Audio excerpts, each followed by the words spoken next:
Look around you. We live in a world obsessed with productivity. We have apps to track our sleep, tools to optimize our calendars, and AI that can write our emails. We are technically more efficient than any generation in human history. So, why are we still working 40, 50, or 60 hours a week? In the 1930s, the famous economist John Maynard Keynes predicted that by the 21st century, we would all be working 15-hour weeks. He thought technology would solve the problem of scarcity, and we'd mostly be relaxing. Technology did solve the production problem. We make more stuff with fewer people than ever before, but instead of working less, we just invented new jobs. But here is the dark secret nobody in HR wants to admit. A huge chunk of these new jobs, they don't actually do anything. I'm not talking about service jobs like nurses, teachers, or garbage collectors. If they stopped working, society would collapse in 3 days. I'm talking about the VP of Strategic Vision, the brand ambassador, the corporate compliance coordinator who coordinates the people who coordinate the compliance. Anthropologist David Graeber called these bullshit jobs.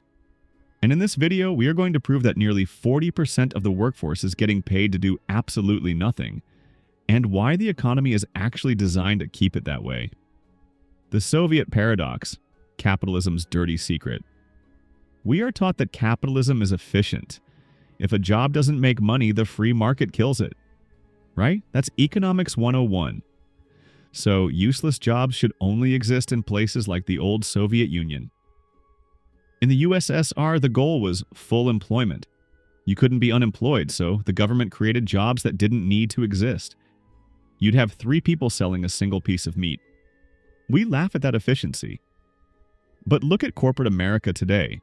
We have a phenomenon called managerial feudalism. In the Middle Ages, a lord was powerful based on how many peasants he owned.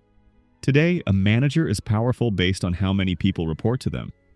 If you are a middle manager, you need to hire people. If you run a tight ship with just 2 efficient workers, you look unimportant. But if you hire 10 people to do the work of 2, suddenly you are a department head. You get a bigger budget. You get a bonus. This is called worker hoarding.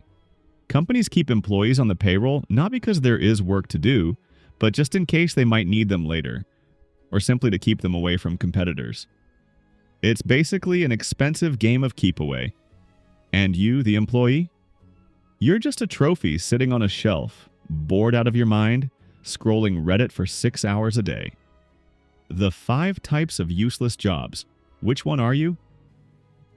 David Graeber broke these meaningless jobs down into 5 specific categories.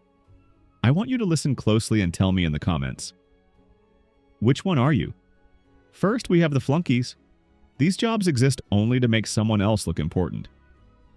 Think of the receptionist in a building where you need a key card to enter anyway, or the executive assistant for a guy whose only job is forwarding emails. If you are a flunky, your job isn't to work. Your job is to be an accessory. You are the human equivalent of a luxury watch. Next, the duct tapers. These people are hired to fix problems that shouldn't exist. Maybe the company is too cheap to buy software that works, so they hire you to manually copy data from one system to another all day.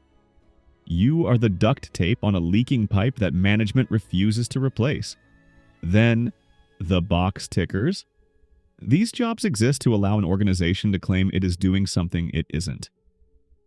Think of the corporate wellness committee that sends out emails about mental health but offers no actual benefits. Or the intense compliance reports that 50 people write but nobody ever reads.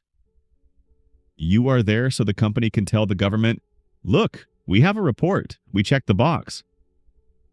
Number 4, the goons.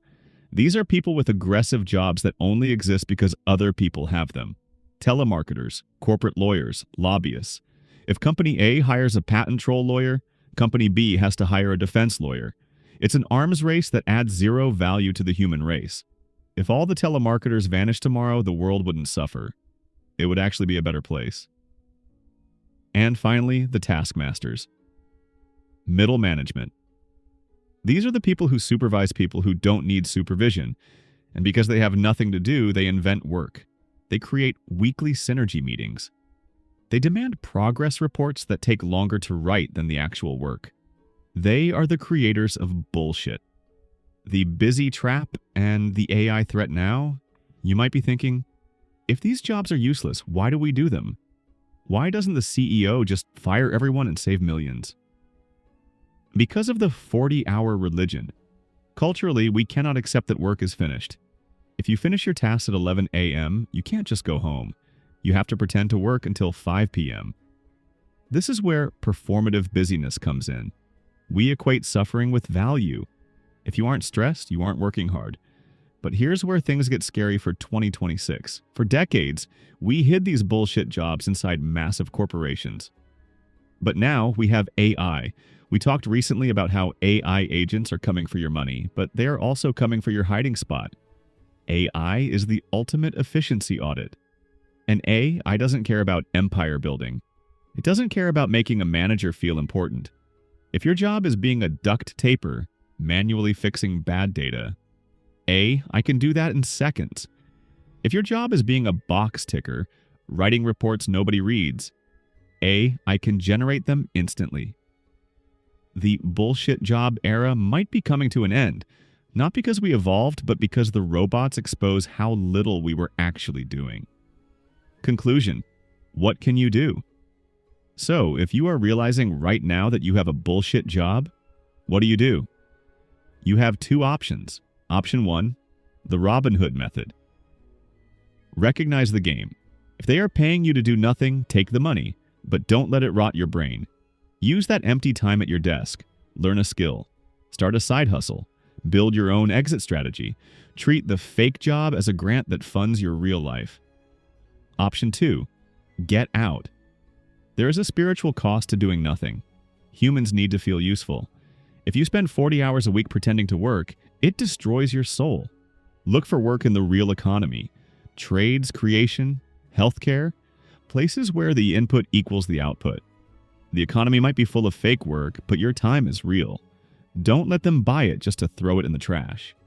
If you want to know how to escape the rat race and build real wealth that doesn't rely on a boss liking you, click this video here.